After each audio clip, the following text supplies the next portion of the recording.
Hello friends, please पहली बात, अभी हमने यहाँ पे टॉपिक नंबर 2 से रिलेटेड सिवाय पेटी कैश बुक के सभी पॉइंट्स को अभी तक क्लियर किया है। इसके बाद का हमारा नेक्स्ट पॉइंट जो है ये रेक्टिफिकेशन ऑफ एरर हमारे इस सेकंड टॉपिक का लास्ट पॉइंट होगा। पहली बात, आप लोगों को यह समझना चाहिए कि एरर का मतलब क्या है। शायद इतना तो सबको अंडरस्टैंड होगा ही, एरर किसे कहते हैं। क्या होता है? मिस्टेक, गलती, ठीक है। और रेक्टिफिकेशन ऑफ एरर किसे कहा जाता है? उस गलती को करेक्ट करना या सुधारना, इसे हम रेक्टिफिकेशन कह सकते हैं। अब एक बात तो बहुत अच्छे तरीके से आप लोगों को पता है, अगर आप कुछ लिखने में गलती करते हो तो हमारे पास में एक बहुत अच्छा तरीका है। एक तो हम पहला जो काम करते वो ये है, या फिर अगर सपोज एक जीरो बढ़ गया है तो ये है, राइट। कुछ लोग ऐसे भी करते हैं। हाँ प्लीज, अलग अलग तरीके से रेक्टिफाई करते हुए मैंने भी देखा है बहुत लोगों को। Modern students apply the modern instruments. कुछ लोग वाइट स्ट्रिप का यूज करते हैं, कुछ लोग व्हाइटनर लगाते हैं। प्लीज प्लीज ये बात को ध्यान में रखना है। ये आपको इसलिए बताया जा रहा है क्योंकि, प्लीज आवाज बंद कीजिए। एक्चुअल क्या होता है, जब ये अकाउंटिंग एरर्स होते हैं ना, जो अकाउंट बुक्स में एरर्स होते हैं, उन एरर के लिए हमारे पास ओवर राइटिंग का ऑप्शन नहीं होता है, व्हाइटनर का ऑप्शन नहीं होता है। इस गलती को सुधारने के लिए हमको यहां अकाउंट्स के बेस का ही यूज करना पड़ता है। अब ये जो अकाउंट का बेस हम सोचते हैं, ये अकाउंट्स का बेस कैसे होता है? मतलब ऐसा भी है कि जब कोई गलती होती है तो 100% अकाउंटिंग के बारे में अगर सोचा जाए तो इसमें इसके अलग अलग टाइप्स हमारे सामने रखे वाले हैं। जैसा क्या है, अगर आपने अमाउंट लिखने में गलती की है, कैश पेड टू अनिल ₹1000, लेकिन ऐसा समझिए उसको आपको 10,000 रुपीज पेड करना था। कितना पेड करना था? लेकिन आपने गलती से कितना लिखा है? 1000। अब 10,000 और 1000 में का डिफरेंस कितना है? तो हमारा ड्यूटी क्या होगा कि हमको 9,000 का और एक एंट्री पास करना पड़ेगा। दूसरी बात, अगर इसे ही हम रिवर्स कंसीडर करते कि देना था 1,000 रुपया, लिख दिए 10,000 रुपए। कितना देना था? 1,000, और हमने लिखा कितना है? अगर हम इफेक्ट 10,000 का लेते हैं तो वहां हमको 9,000 रुपीज अकाउंट में से बाहर निकालना होगा। अब देखिए, जहां हम अभी आपको एरर के बारे में बता रहे थे, देना था 1,000, शो किया 10,000, ये हमारे टाइप से लिखा हुआ एरर नहीं चलेगा। इसे करेक्ट करने के लिए क्या है, इसका रिवर्स इफेक्ट लेना पड़ता है। क्या करना पड़ता है? रिवर्स इफेक्ट मतलब क्या होता है कि अकाउंटिंग एरर को जब भी आपको क्लियर करना है ना, तो वो एरर को क्लियर करने के लिए आपके पास अकाउंटिंग प्रिंसिपल का यूज करना पड़ता है, और उसी प्रिंसिपल के अंडर में आप उसका रिवर्स इफेक्ट, मतलब जैसे अभी cash paid to mister X, इसका जर्नल क्या होता है? Mister X account debit to cash account. तो इसका रिवर्स क्या होगा? Cash account debit to X account. अगर हम ऐसा करेंगे तो उतना अमाउंट रिलीवेंट पर्सन के अकाउंट में से विड्रॉ हो जाएगा। यस, तो ये जो रिवर्स फॉर्मेट होता है, उस रिवर्स फॉर्मेट में हमको यहाँ पे करेक्ट एंट्री को प्रेजेंट करना होता है। एक्चुअली रेक्टिफिकेशन ऑफ एरर का जब प्रिपरेशन किया जाता है तो यहां अगर कोई गलती आपको समझना है,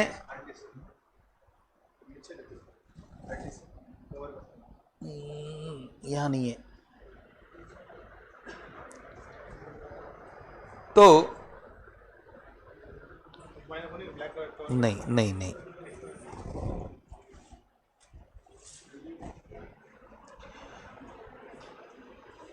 इसमें सब में पहली बात जो है, मतलब किसी एरर को अगर आपको करेक्ट करना है तो पहले आपको गलती ढूंढना पड़ेगी। गलती है ये आपको कब समझ में आएगा, जब आपको उसको, मतलब आपके पास करेक्ट एंट्री का नॉलेज होगा तो आप बता सकते हो कोई एंट्री गलत हो रही है। अब गलत जो एंट्री होगा ना, आपने जो गलत एंट्री पास किया है उसके लिए जो करेक्ट एंट्री होगा वो करेक्ट एंट्री आपको आना चाहिए पीयूष। और उसके बाद में क्या होता है, वो जो करेक्ट एंट्री आप लिखते हो तो उस करेक्ट एंट्री को लिखने के बाद में जो गलत एंट्री आपने लिखा हुआ है ना, उस एंट्री का रिवर्स एंट्री आपको लेना पड़ेगा और करेक्ट एंट्री और रिवर्स एंट्री को मर्ज करके आपका रेक्टिफाइंग जर्नल पास होगा। यस, मतलब एनालिसिस कंप्लीट करते समय हम लोग क्या करते हैं, नॉर्मल बेस में एनालिसिस के समय हमारे पास में क्या होता है कि हम पहले किसी ट्रांजैक्शन का पूरा एक्सप्लेनेशन, उसके दो एस्पेक्ट ढूंढते हैं, उसके दो अकाउंट ढूंढते हैं और उसके बाद उसे हम कंप्लीट करते हैं। लेकिन व्हाट आर यू डूइंग, कभी यहां कभी वहां,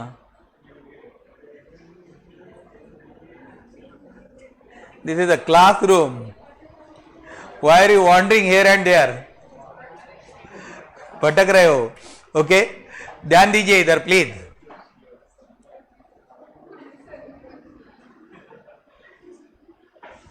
तो ये जो एरर्स है, हाँ प्लीज प्लीज, एरर का पूरा बेसिक आपके नॉलेज में रहना चाहिए। रेक्टिफिकेशन ऑफ एरर जो है, इसको हमारे पेपर में अच्छा खासा इंपॉर्टेंस है यहाँ, क्योंकि ये न्यूमेरिकल पोर्शन के हिसाब से आपको पूछा ही जाता है। और इसके जो टाइप्स है, अभी तो फिलहाल हम एरर के बारे में बात कर रहे हैं, लेकिन एरर के पूरे जो टाइप्स है ये हमको ध्यान में रहना चाहिए, क्योंकि एरर कहाँ कहाँ नोट होता है ये बात आपके ध्यान में आना चाहिए। देखिए पहली बात क्या होती है, एरर जो है जब आप अकाउंटिंग करते हो, मतलब बुक कीपिंग का वर्क कंप्लीट करते हो, on the time of transaction recording आपको ये समझ में आता है कि यहां गलती हो रही है, तो आप उस ट्रांजैक्शन को before preparation of trial balance accounting में रिवर्स एंट्री के थ्रू क्लियर कर सकते हो। लेकिन अगर कोई एंट्री गलती से या गलत तरीके से आपके पास आ गई है, लेकिन आपने उसका ट्रायल बैलेंस प्रिपेयर कर लिया है, आपने ट्रायल बैलेंस बना लिए, लेकिन एंट्री गलत तरीके से पास हो गई, after preparation of trial balance अगर होगा तो आपको वो एंट्री पास करते समय उसके लिए सस्पेंस का हेल्प लेना होता है। और एक पोर्शन होता है after completion of the balance sheet, मतलब ये तीन टाइप से हमारे पास अकाउंट्स आते हैं, और ये तीन टाइप से जब हमारे पास अकाउंट्स आते हैं ना, तो ये तीनों टाइप से अकाउंट को कंप्लीट जब करना होता है तो ये तीन टाइप से हमारे पास एंट्रीज रहेंगे। इसलिए क्या है, रेक्टिफिकेशन ऑफ एरर नाम के उतना आसान टॉपिक नहीं है तो जर्नल, लिखना तो जर्नल ही है। जर्नल के टाइप्स भी हमारे पास सिमिलर ही होंगे, लेकिन ये हमारा सिंपल टॉपिक माना नहीं जा सकता। ये टॉपिक हमारे पास बहुत अलग तरीके से आने वाला है। ये टॉपिक में हमको बहुत कुछ लर्न करना है, ठीक है। रेक्टिफिकेशन ऑफ एरर हमारे पूरे ट्रांजैक्शंस जो होते हैं, मतलब यहाँ आपके पास, अभी मैंने आपको एक बात बताया कि यहाँ रिवर्स फ्लो जो चलेगा, मीन्स आपका प्रिंसिपल भी चेंज हो सकता है। यहाँ debit the receiver credit the giver वाली बात नहीं आती है। यहाँ रॉन्ग एंट्री, 2 मिनट,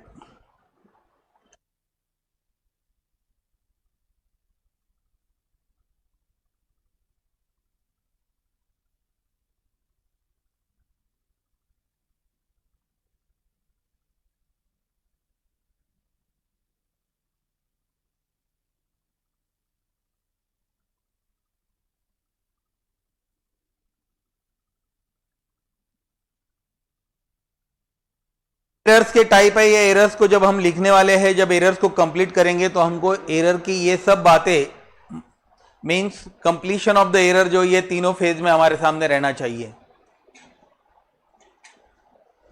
यहां एरर का कंप्लीशन, एरर के टाइप्स, ये जब दिमाग में होंगे तभी हम उसे कंप्लीट अच्छे तरीके से सॉल्व कर सकते हैं। क्योंकि रेक्टिफिकेशन ऑफ एरर में एंट्री जो है, हाँ एक बात बहुत अच्छी है, यहाँ पे ट्रांजैक्शंस चेंज नहीं होते हैं, मतलब होने वाली गलतियाँ जो है वो फिक्स तरीके से हैं। और उसी वजह से क्या है, जब आप ये ट्रांजैक्शन को लर्न करते हो, जब इसे लिखते हो, तो ये सभी ट्रांजैक्शंस हमारे पास यहाँ एरर के थ्रू ही, उस रेक्टिफाइंग एरर के थ्रू ही हमें बाहर निकालना होंगे। और जब हम इन ट्रांजैक्शन को थ्रू द जर्नल कंप्लीट करेंगे, उसी समय हमारा ये क्वेश्चन या रेक्टिफिकेशन का पॉइंट बहुत अच्छे तरीके से कंप्लीट हो पाएगा। क्या है, इसके लिए आपके पास पूरा जर्नल का बेस जो है, मीन्स एक्चुअल जर्नल जिसे कहा जाता है, उस ट्रांजैक्शन का एक्चुअल जर्नल आपके दिमाग में आना चाहिए।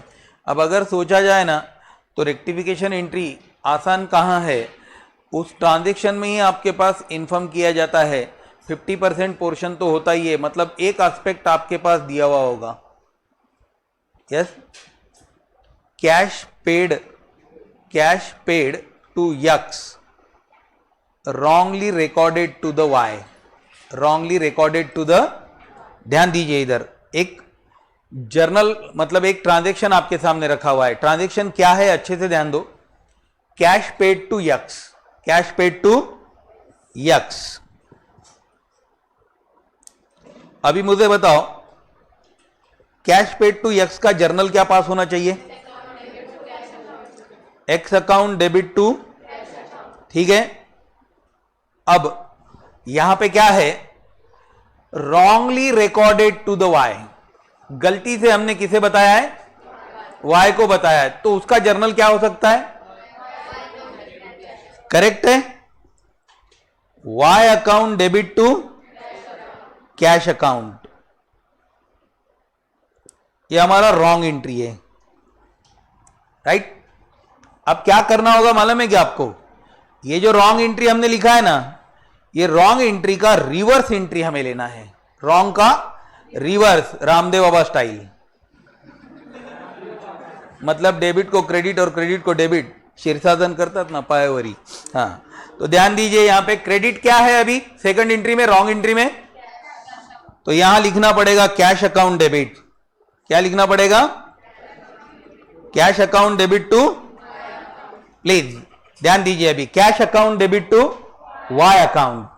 अब ये जो ट्रांजैक्शन है ना, ये रॉन्ग ट्रांजैक्शन से हमको कोई रिलेशन नहीं है। हमारा करेक्ट ट्रांजैक्शन और रिवर्स ऑफ रॉन्ग ट्रांजैक्शन जो है, इसको कंबाइन करना है, मर्ज करना है। अब यहां जब हम इसे मर्ज करेंगे ना, तो आप जब इस ट्रांजैक्शन को लिखते हो, मैं फिर से एक बार ये दोनों ट्रांजैक्शन आमने सामने लिख रहा हूं, क्योंकि मर्ज करते समय हमारे पास ये आसान हो जाएगा। हमारा करेक्ट ट्रांजैक्शन था X account debit to cash account, ये करेक्ट था। ये रिवर्स ट्रांजैक्शन है, रिवर्स ट्रांजैक्शन का क्या है? Cash account debit to Y account. देखिए अब यहां पे आपके पास ये कैश अकाउंट डेबिट है, ये कैश अकाउंट क्रेडिट है, ये दोनों कैंसिल हो जाएंगे और आपका रेक्टिफाइंग एंट्री क्या होगा? X account debit to Y account. आसान इतना भी है, आसान इतना भी है, लेकिन ये आसान होना चाहिए, यहां तक हमें पहुंचना पड़ेगा। अभी ये ट्रांजैक्शन आपके पास, मतलब कोई जो ट्रांजैक्शन है वो ट्रांजैक्शन ही आपको जवाब देने वाला है, बस आपका पूछने का तरीका सही होना चाहिए, उसको अंडरस्टैंड करने का तरीका सही होना चाहिए। आप जब उस ढंग से उस ट्रांजैक्शन को सोचोगे, तभी वो ट्रांजैक्शन आपके पास क्लियर हो पाएगा। अभी क्या होता है?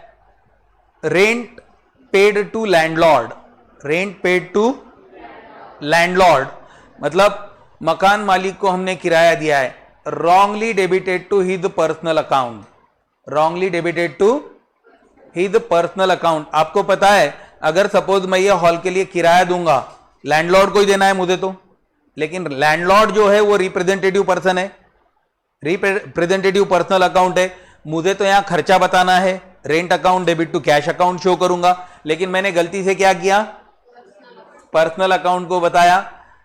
सपोज हमारा ये दड़वी कॉम्प्लेक्स है, mister Darvi account debit to cash account, गलती तो हो गई, राइट। तो यहां जो है ना, इन ट्रांजैक्शन में एक प्रॉपर एस्पेक्ट आपके पास होता है, लेकिन यहां सब में बड़ी बात यह है कि आज तक तो हम बताते हैं कि जर्नल बहुत अच्छे से हमें आता है। अब ये जर्नल जो है, इसका आपका प्रैक्टिकल एग्जाम है। यहां पे उस ट्रांजैक्शन में आपको जर्नल को अंडरस्टैंड करना पड़ेगा, उसमें का रॉन्ग एस्पेक्ट ढूंढना पड़ेगा, उस रॉन्ग एस्पेक्ट को आपको यहां प्रेजेंट करना है, लिखना है। आप रॉन्ग कब ढूंढ सकते हो, जब सही पता है। व्हाट इज करेक्ट, इसका नॉलेज अगर होगा तो रॉन्ग ढूंढ पाओगे। हमको तो यहां ट्रांजैक्शन दिया हुआ होगा, 100% वो गलत ट्रांजैक्शन प्रेजेंट किए वाला है आपके पास। अब यहां जो ट्रांजैक्शन के टाइप्स है ना हमारे पास, ये टाइप्स हमारे पास 4 तरीके से ट्रांजैक्शन आपके पास बताया हुआ है। पहला है error of principle. Error of principle, principle error क्या होता है, हमारे पास अकाउंटिंग के रूल्स है, पर्सनल, रियल एंड नॉमिनल। तो यहां उसका कुछ बेस है। क्या बेस है, debit the receiver, credit the giver, debit what comes in, credit what goes out, debit all losses and expenses, credit all. बस ये प्रिंसिपल में हमने गलती कर दी तो प्रिंसिपल एरर कहलाएगा। प्रिंसिपल रूल को छोड़ के अगर हम जर्नल को पास कर रहे हैं या अकाउंटिंग एंट्री को पूरा लिख रहे हैं तो प्रिंसिपल एरर होगा। अकाउंटिंग पॉलिसीज, अकाउंटिंग टर्म्स को छोड़ के अगर लिखा जाएगा, आउटस्टैंडिंग एक्सपेंसेस क्या किया जाता है, कहां ऐड करते हैं, समझो आउटस्टैंडिंग वेजेस है, कहां प्लस किया जाएगा, आउटस्टैंडिंग वेजेस कहां प्लस किया जाएगा, वेजेस में प्लस किया जाएगा, राइट है ना। तो अब ये प्रिंसिपल है, आपको पता है आउटस्टैंडिंग वेजेस को प्लस करना है, मैंने माइनस बताया। आउटस्टैंडिंग वेजेस माइनस किया जाएगा, प्रीपेड वेजेस प्लस किया जाएगा, ये एरर हो जाएगा प्रिंसिपल से। मतलब क्या है, जब मेरे पास इस चीज का नॉलेज नहीं होता है, means the person who is going to record the accounting transaction, उसके पास अगर इस चीज का नॉलेज नहीं होगा तो वो प्रिंसिपल रिकॉर्डिंग जो करेगा उसमें गलती करने वाला है। उसके बाद में क्या होता है, यहां एरर ऑफ ओमिजन है, सेकंड पॉइंट, एरर ऑफ ओमिजन। ये बहुत आसान है, गरीब एरर है। हाँ, कैसे कहा जाएगा, ओमिजन का मतलब क्या है, हमने छोड़ दिया है, cash paid to Sandeep, record not recorded into books of account. अरे भाई रिकॉर्ड नहीं किया, रिकॉर्ड कर ले, काम खत्म। इसलिए बहुत आसान है। ओमिजन का मतलब सिर्फ इतना ही है, कुछ छूट जाता है गलती से या हम छोड़ देते हैं तो उसे यहां रिकॉर्ड करना होगा, ये एरर ऑफ ओमिजन होगा। इसके बाद है एरर ऑफ कमीजन और एरर ऑफ कॉम्पेंसेटिंग। अब क्या होता है, कमीजन एरर मतलब क्या है, प्रिंसिपल एरर और ओमिजन एरर, ये दोनों पॉइंट जो हमारे सामने हैं, ये दोनों आसान तरीके से प्रेजेंट होते हैं। लेकिन एरर ऑफ कमीजन में हमारे पास क्लरिकल एरर का इंक्लूजन होता है। जैसे अभी मैंने आपको कुछ बताया था कि payment made to X wrongly debited wrongly paid to Y, या हम किसी एक ट्रांजैक्शन को डबल रिकॉर्ड कर लेते हैं, या फिर कुछ transaction casting of account books over casting या अंडर कास्टिंग किया जाता है। गलती से 1000 रुपए थे, 10,000 के साथ 11,000 हो जाना चाहिए था, 20,000 कर दिए। होता है ना, हम लोगों के साथ भी होता है ना। ऐसे क्या होता है, जब हम 1000 लिखते हैं तो गलती से उसके बाद जब हमको 10,000 ऐसे लिखना चाहिए तो हमने वो 10,000 लिखते समय भी यहीं से लिख लिए, और क्या हो गया, टोटल जब लेना था तो इसे 20,000 टोटल बता के हम तो फ्री हो गए, 1 + 1 2, काम खत्म, 0 लिख दिए गए। लेकिन एक्चुअली वो अमाउंट था 11,000। तो ये ऐसे कुछ ओवर कास्टिंग अंडर कास्टिंग के एरर्स हमारे पास यहाँ क्रिएट होते, जनरेट होते हैं। तो वो जनरेट जो है वो हमारे पास में यहाँ एरर ऑफ कमीजन में आ जाएंगे। इसके बाद का एरर है कॉम्पेंसेटिंग एरर। ये बहुत बढ़िया है, साला एक गलती तो सुधारना नहीं आती, दूसरी और करके बैठ गया। ओके, इसे ही कहते हैं एरर ऑफ कॉम्पेंसेटिंग। मतलब क्या है, गलती जब होती है उस गलती को करेक्ट करने के लिए अगर कोई और गलती हमने क्रिएट कर दी है तो उसे कॉम्पेंसेटिंग एरर कहा जाता है। यस, मीन्स गलतियों पे गलतियां होती है। मिस्टेक, एक गलती हो गई है, हमको मालूम हो गया कि ये रॉन्ग हो गया है, अब उस रॉन्ग को करेक्ट करना है ना, वो करेक्ट करने के बजाय कुछ तो भी नया ही लिख के रख दिया हमने, न्यू टाइप, फिर से गलत और एक बार गलत हो गया, तो कॉम्पेंसेटिंग एरर होगा। तो ये आपके पास एरर के टाइप्स है। तो ये क्या है, हमको जब लर्न करना है तो ये सभी चीजें हमारे पास नॉलेज में रहेगी, तो हम किसी इस टाइप के जो टॉपिक को है बहुत अच्छे तरीके से लर्न कर पाएंगे। अभी तक के जितने भी टॉपिक्स आपके पास थे, ये सभी टॉपिक जो थे ये आपने अभी तक 100% रिपीट किए थे, रिवाइज किए थे। ओके, मीन्स कहीं ना कहीं इसको आपने इसे पहले लर्न किया था, लेकिन ये टॉपिक ऐसा है कि जो टॉपिक आपके पास फर्स्ट टाइम आ रहा है, ये फर्स्ट टाइम आ रहा है। अब इसके आगे के सभी टॉपिक आपके पास ऐसे ही रहने वाले हैं। क्या होता है, जो काम हमने पहले कभी किया हुआ है तो उसका पार्शियल नॉलेज या फुल नॉलेज हमारे पास रहता है। So we are easily able to complete all type of the transaction. ठीक है, कैश बुक था, लिखना कैसा है ये तो पता था, परचेज बुक था, लिखना कैसा है ये तो पता था, फटाफट लिखते चले गए। लेकिन अब ये जो एरर या ये सब टर्म्स हमारे सामने जो रहने वाले हैं, इनके लिए हमको उतना प्रिपेयर्ड रहना पड़ेगा, और इसे लिखते समय भी हमको उस ट्रांजैक्शन को, उस टर्म को पहले लर्न करना पड़ेगा, समझना पड़ेगा। देखिए, कोई पॉइंट टफ नहीं होता है। अकाउंटेंसी क्या है, अगर अकाउंटेंसी को सोचा जाए ना, 80% गिवन और 20% वर्क होता है। एवरीथिंग इज अ फिक्स, हर चीज फिक्स है। यहां पे ये एरर्स भी जो आने वाले, मैंने आपको पहले ही क्लियर किया है कि एरर्स भी आपके पास, मतलब ट्रांजैक्शंस भी गलत या चेंज होने वाली नहीं है, ट्रांजैक्शंस भी चेंज होने वाली नहीं है। आपने कैश बुक लिखा है, आपको पता है, जब आप single column cash book prepare करते हो तो गुड्स परचेज फ्रॉम आकाश, इसे कहां लिखा जाएगा? Goods purchase from Akash, goods purchase from Akash को कैश बुक में कहां लिखा जाएगा? गुड्स परचेज फ्रॉम आकाश को पेमेंट में लिखने वाले कौन कौन है मेरे अलावा? यस, क्रेडिट ट्रांजैक्शन है, कहीं पे भी लिखा नहीं जाएगा। हो गया, गलती से गलत एरर हो गया ये भी एक तो क्या है, मतलब अगर आपको ये मालूम है कि ये क्रेडिट ट्रांजैक्शन है तो इसे लिखना नहीं है। अगर मैं वहां पे साथ में बता देता था क्रेडिट है तो 100% जवाब श्योरली करेक्ट आ जाता था, लेकिन कुछ देर सोचने के बाद जरूर जवाब आ सकता है, ऐसा प्रॉब्लम नहीं है। अगर इसी ट्रांजैक्शन को ऐसा दिया जाएगा, goods purchase from Anil for cash ₹20,000, अब इसको आप पेमेंट में लिख सकते हो, राइट है। रेंट रिसीव्ड पेमेंट साइड में लिखा जाएगा क्या? क्यों नहीं जाएगा? रिसीव्ड है, रिसिप्ट है, कैश कम्स इन है। तो ये जो है ना, ये अकाउंटिंग में हर चीज जो होती है ना, पक्का है, फिक्स है, कहां क्या आने वाला है। जिंदगी भर सेल को कभी भी डेबिट में लिखना नहीं है और परचेस को क्रेडिट साइड में लिखना नहीं है, ये फिक्स हो गया है। सिमिलरली ये ट्रांजैक्शन भी ऐसे ही रहने वाले हैं।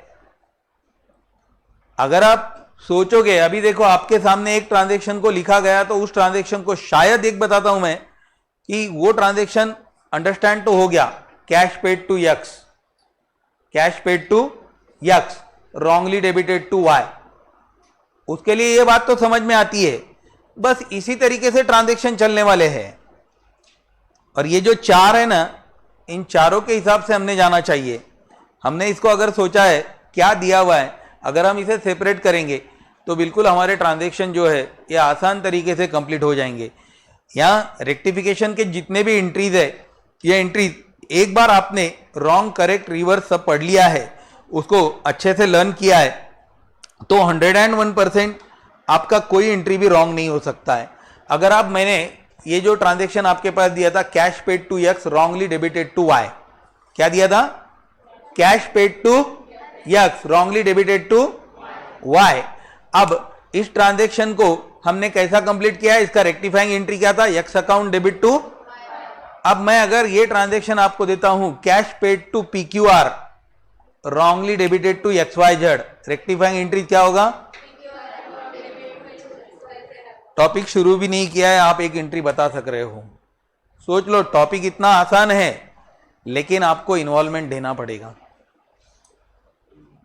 यस, क्या होता है, कॉन्सेप्ट्स को धीरे धीरे बढ़ते हुए अगर आप उसे अलग अलग करके पढ़ोगे तभी वो ट्रांजैक्शंस आपके पास खुद चल के आने वाले हैं। अब ये जो कैश पेड वाला ट्रांजैक्शन मैंने बताया, ऐसे ही कैश रिसीव्ड वाला ट्रांजैक्शन भी होता है। Cash received from A recorded to B, अभी जो ट्रांजैक्शन था उसका रिवर्स ट्रांजैक्शन होता है, जैसा Y account debit to X account हो जाएगा। बस इस टाइप से ही ट्रांजैक्शन होने वाला है, ट्रांजैक्शन इसी ढंग से आने वाले हैं। इन सभी चीजों को हमको यहां एक बार जब प्रिपेयर किया जाएगा या आपको जब बताया जाएगा तो आपको उस तरीके से उसे लिखना है और उसे प्रेजेंट करना है, तब चल के कहीं आप उस ट्रांजैक्शन को पक्का लर्न कर सकोगे। और जब ट्रांजैक्शन सामने आ जाएगी तो डायरेक्टली उसका पोस्टिंग आपके पास पॉसिबल होगा। रेक्टिफिकेशन एक अच्छा खासा इंपॉर्टेंट टॉपिक है। क्या है, now we are using the computerise accounting system, but when computerise accounting system was not used, उस समय क्या था, मैनुअल सिस्टम में रेक्टिफिकेशन का पूरे तरीके से यूज करना पड़ता था। इवन कंप्यूटराइज अकाउंटिंग में भी करना पड़ता है। अभी बहुत बार इसका यूज होता ही है। ठीक है, कंप्यूटराइज अकाउंटिंग में क्या होता है, हम रिलीवेंट प्लेस पे जाके ट्रांजैक्शन को चेंज कर सकते हैं, ये ऑप्शन होता है हमारे पास। लेकिन जहाँ मैन्युअली आप मेंटेन कर रहे हो वहाँ आपको ये सभी चीज़ें, मतलब एरर को ढूंढना और उस एरर को करेक्ट करने आना चाहिए। क्योंकि प्लीज, अकाउंटिंग का काम कोई एक बंदा करेगा और उस अकाउंटिंग को चेक करने का काम कोई और बंदा करेगा। तो यहाँ पे उसकी गलती ढूंढने आना और गलतियां ढूंढना ही यहाँ आपका सब में इंपॉर्टेंट काम होता है। मिस्टेक क्या है, तो ये आपके पास 4 टाइप से एरर हमारे पास आने वाले हैं और ये 4 टाइप से जो एरर है, इन एरर्स को हमको एक अच्छे ढंग से लर्न करना है। यहाँ हमारे पास प्रिंसिपल एरर, ओमिजन एरर, कमीजन एरर, इन सभी एरर के साथ में इनका एक्सप्लेनेशन भी आगे हर टाइप से आपको दिया जाएगा। लेकिन इन एरर का लोकेशन पॉइंट जो होता है, जैसा मैंने अभी आपको बताया, before preparation of trial balance, after preparation of trial balance, after balance sheet. Before preparation of trial balance अगर होगा तो हम अकाउंटिंग एंट्रीज के थ्रू उसे कंप्लीट कर सकते हैं। After preparation of trial balance अगर होगा तो एडजस्टमेंट एंट्री में उसे कंप्लीट किया जाता है। लेकिन अगर आफ्टर फाइनल अकाउंट के बाद वो ट्रांजैक्शन आता है तो उसे देखेंगे बेटा अगले साल। इस बार तो छूट गया ना, अब उसको फॉरवर्ड करना पड़ता है, यस, कैरीड करना पड़ता है अगले टर्म में, मतलब नेक्स्ट अकाउंटिंग में उसे क्लियर किया जाएगा। देखिए कब गलती कब ढूंढे जा रही है, जब वो गलती हमने प्रेजेंट कर दी है। अकाउंटिंग बुक जो है हमको हमारे लिए प्रिपेयर नहीं करना होता है, अकाउंटिंग बुक के अकाउंटिंग यूजर से अलग अलग, जितने यूजर से, यूजर को देने के बाद में उसको बोल सकते हैं अरे सॉरी वापस ला, गलती हो गई है, करेक्ट करके दे देंगे। अबोटी सर को थोड़ी रजिस्टर चेक करवा रहे हो, हाँ, जो गलती को फिर से रिकॉर्ड किया जाएगा। तो यहाँ जो है इन परफेक्शन के लिए आपके पास ये 3 पोजीशंस होते हैं और ये 3 पोजीशन के हिसाब से आपके सभी स्टेज, सभी टर्म्स को आपको लोकेट करके उन ट्रांजैक्शन को क्लियर करना है। ऐसे बहुत सारे ट्रांजैक्शन है। रेक्टिफिकेशन का आपको लंबा चौड़ा प्रिपरेशन करना होगा, मतलब 5-6 प्रॉब्लम हो गए तो रेक्टिफिकेशन खत्म हो गया, ऐसा बिल्कुल नहीं होने वाला है। रेक्टिफिकेशन का प्रैक्टिस अच्छे ढंग से करना होगा। रेक्टिफिकेशन के लिए आपको उतना होमवर्क भी दिया जाएगा, उतना होमवर्क भी आपके पास दिया जाएगा और मैक्सिमम होमवर्क में आपको इसको कंप्लीट करना है। मैक्सिमम होमवर्क में मतलब मैं मिनिमम पढ़ाऊंगा ऐसा नहीं है, मैं भी मैक्सिमम प्रिपरेशन करवा के लूँगा, लेकिन जितना ज़्यादा आप खुद उसे सॉल्व करोगे उतना वो एरर आपके लिए परफेक्टली क्लियर होता जाएगा। यस, ठीक है, तो मिलते हैं कल।